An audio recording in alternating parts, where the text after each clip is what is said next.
What's up, beautiful people, and welcome or welcome back to my channel. If you're new here, my name is Crystal and this is Bon Bookeries, and today we're going to be jumping into a massive book haul. Today we're going to have some new releases, some old releases that I've managed to acquire.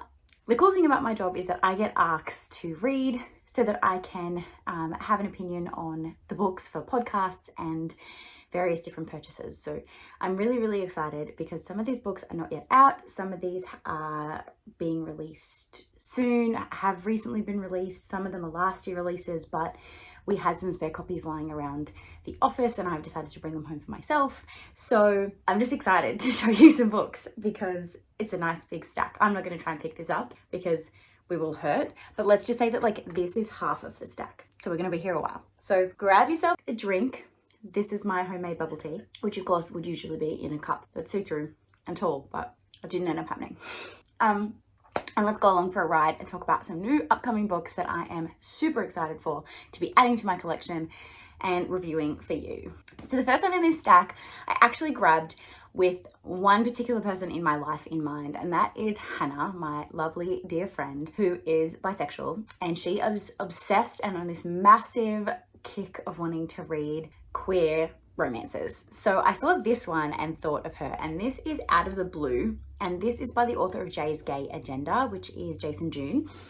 And this follows the story of two male characters, one of whom is a mer person, and I feel like they form like some friendship that then turns into a romance for him to try and find his human body. So for me, I think it's kind of like a what is it, aerial retelling kind of thing? That's what I'm thinking. I don't know, but I thought of her when I saw it, so I grabbed it for her to read specifically, but I will probably give it a shot myself because it does sound pretty cool and such big text, so it'll be a quick read. This next one is actually a non-fiction, and if you've been here a while, you know that I don't really read a lot of non-fiction, but when this was sold to us, I was really interested. And that is She and Her Pretty Friend by Danielle Scrimshaw. This is actually the hidden history of the Australian like women who love women. So it's very much the history of how, unfortunately, in the past, when women were in a lesbian relationship, it was downgraded and diminished, and instead of lovers, they were documented as particularly close friends, the type that made out, worked, lived, and are buried together, besties, if you will. So I'm really excited to read this. It's not my typical book, but I had it sold to me, and I feel like reading this history, I think that Danielle is going to do a really good job of this. And it's not too long, so that's great as well. But this has a focus on women such as Anne Drysdale, Lesbia Hartford, Cecilia John, and it tells the story of the colonisation, altered ideas of sexuality, and how the suffragette movement in Australia created opportunities for queer women, and details of her own part in creating queer history. So I love the fact that the author is kind of a Me Too voice, a kind of own voice story as well. So yeah, different one, and obviously it's an Australian author, so love to support local. And of course, all the books that I mentioned today will be linked down below for an affiliate link. I am an affiliate for Booktopia, so those links do provide something to myself at no extra cost for you. So yeah, go check out those links if any of these books interest you and you want to purchase them from Booktopia. Now that Book Depository is closed, yeah, head over to us. This next one actually came out in 2017, but I found the ARC copy lying around the office. We have like a shelf of ARCs that people have like read and brought back. It's like a free little library of ARCs. And I saw this one and I was really interested. And that is The Fourth Monkey, or hashtag 4MK. And this has been described as Seven meets The Silence of the Lambs. So these are two of my favorite scary movies, well, thriller movies, crime movies. I don't know what you would classify them as. So I have literally read nothing further into this. I saw that little sticker on there and read the back that said, see no evil, hear no evil, speak no evil, do no evil. And I was instantly intrigued. So if you've read this, obviously it's been out for a while now. There's probably someone here who has read it. Let me know your thoughts, but I am very excited for this one. I hear it's quite creepy though, so we'll see. Another thriller that I saw that also came out, I think in 2019, was this one, which is The Flower Girls by Alice Clark Platts.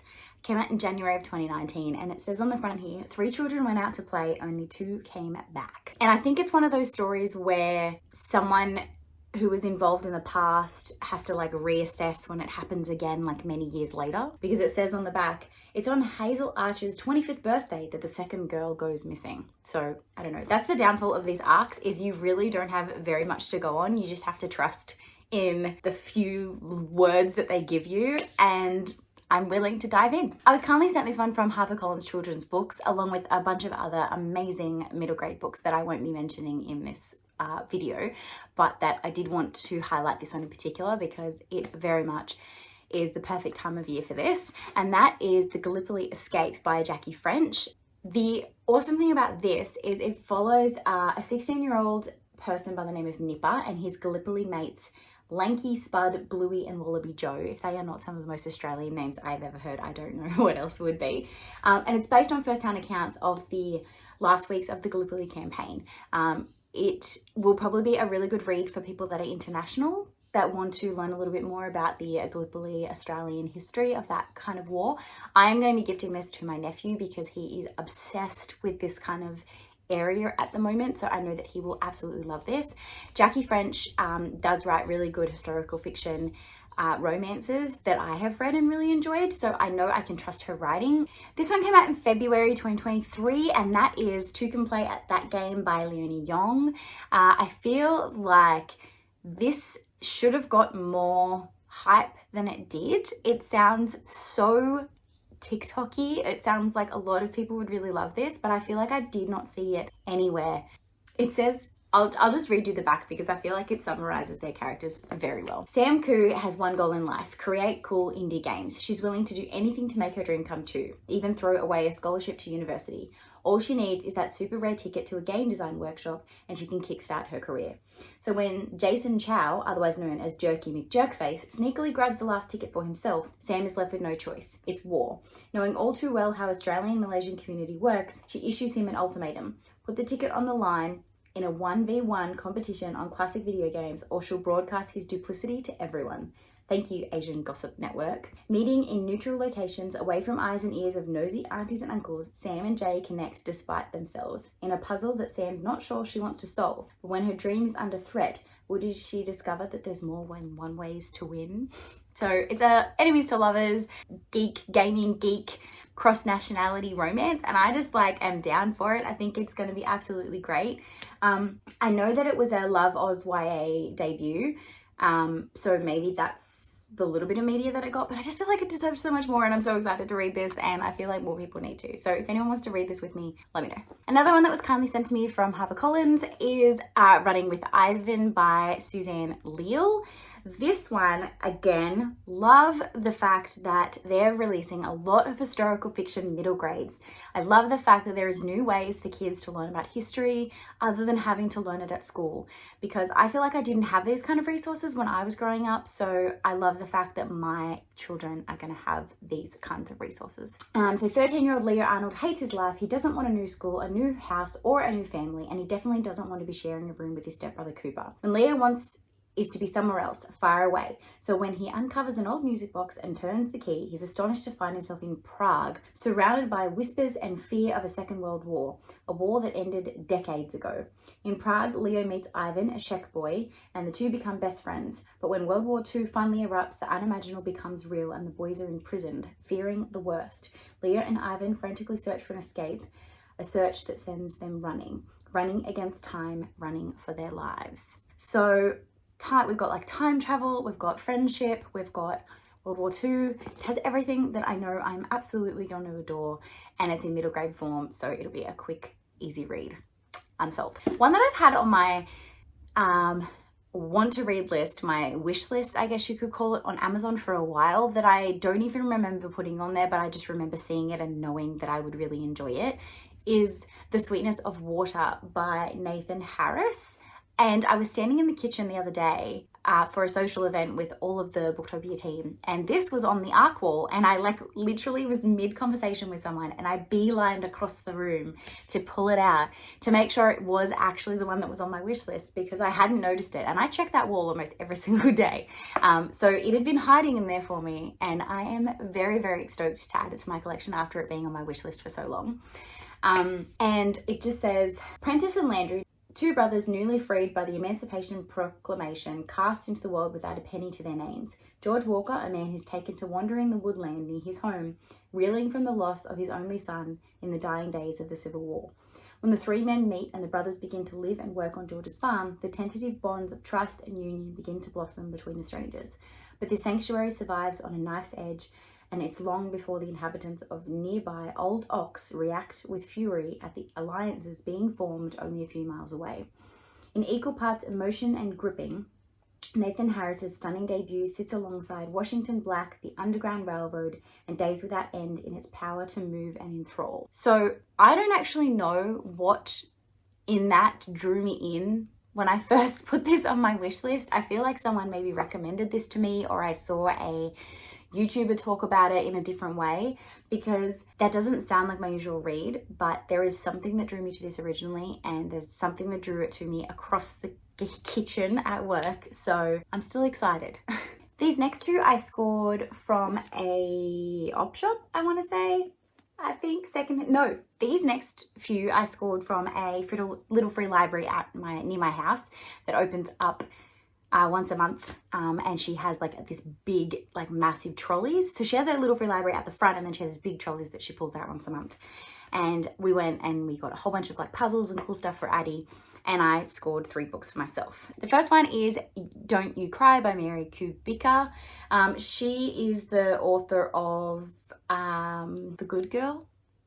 I think that was her other one. Yes, The Good Girl, which I also have, and it says here for fans of Gone Girl, which I really, really enjoyed. So couldn't walk away. I just figured I would add it. It was free, and I love a good thriller to have to refer back to when I'm needing a thriller kick. So the other one that I own by this author is Pretty Baby, which also sounds pretty spooky.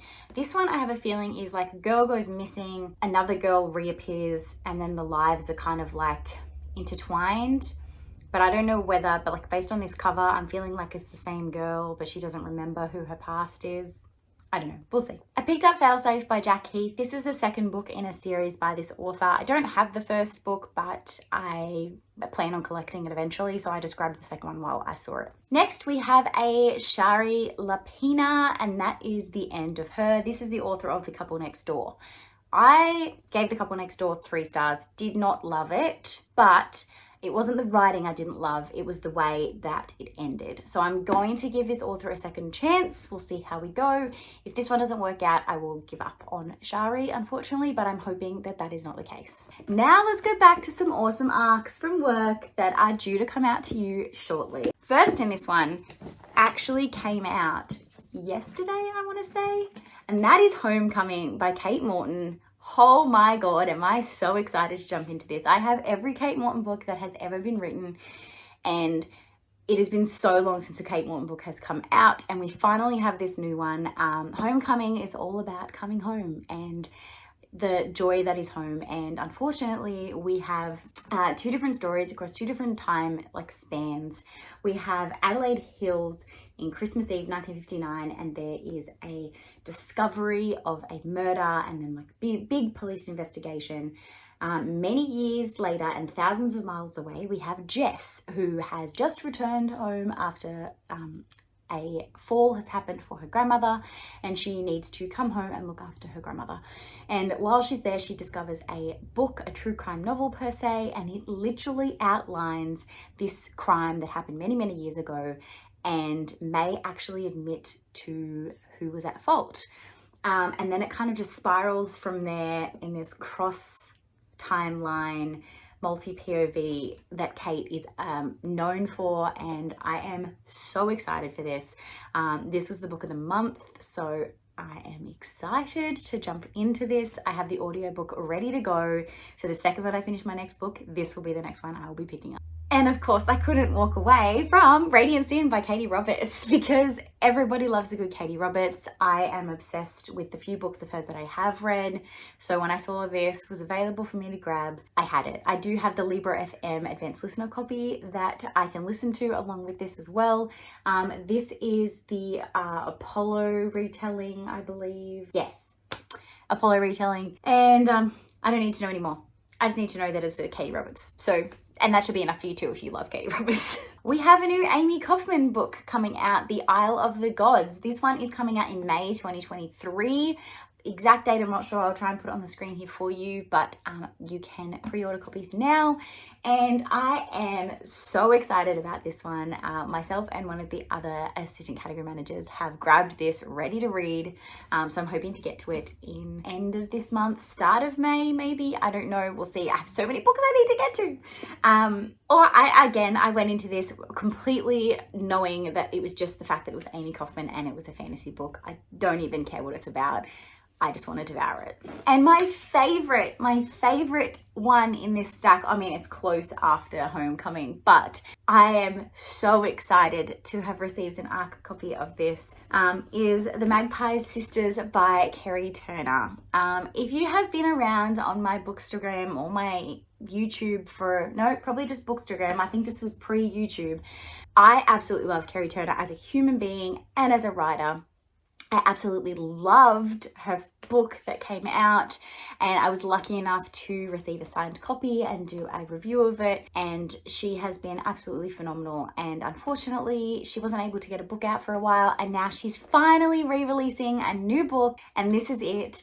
And they're also doing some reprints of her old books. I'm under the impression as well, so when you get a copy of this, make sure you order her backlist because they are so worth it, so good. Daughter of Victory Lights is still a 5-star read for me. I still think about it on the regular. It sits on my shelf, ready to go, pride of place. This one is in 1911 Sydney. Kerry Turner does really good Sydney books. I don't know why, I just love writing. Love the way that she writes about Sydney history. And we follow our main character, Maggie Bright. So she has had tumours start to form on her face. And so she always knew that she would not have a very normal life. And instead she ends up having a life as a part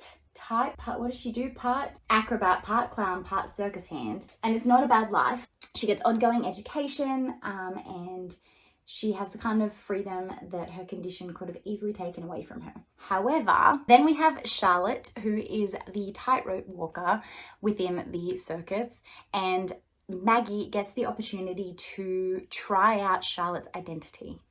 She wants to know what it feels like to be admired, to be accepted, to be beautiful, and the circus' sudden decision to cross Australia via wagon provides her the perfect cover. So I don't actually know where this is going to go. That's what I love about Kerry Turner's books, is the synopsis gives you like a really small lowdown of the characters, but it doesn't actually tell you too much about plot in terms of the craziness that she brings out within her stories. A lot of her stories are very character driven, but there's always this underlying like thriller to it and underlying depth to the characters that is just phenomenal. And I'm so excited to jump into this one. So excited that we were able to get a copy of this one. I'm not even going to try and lift up that huge stack of amazing books that I have recently acquired, but as I mentioned, a lot of them are linked down below, so you can go and buy your own copy if you're interested, or pre-order them, etc. If you are planning on reading any of these, let me know and we can try and buddy read. If you have any questions, leave them down below. My social medias and other platforms are all linked down there as well, as I mentioned. And until next time, guys, thank you so much for watching. Have a great weekend and happy reading. Bye.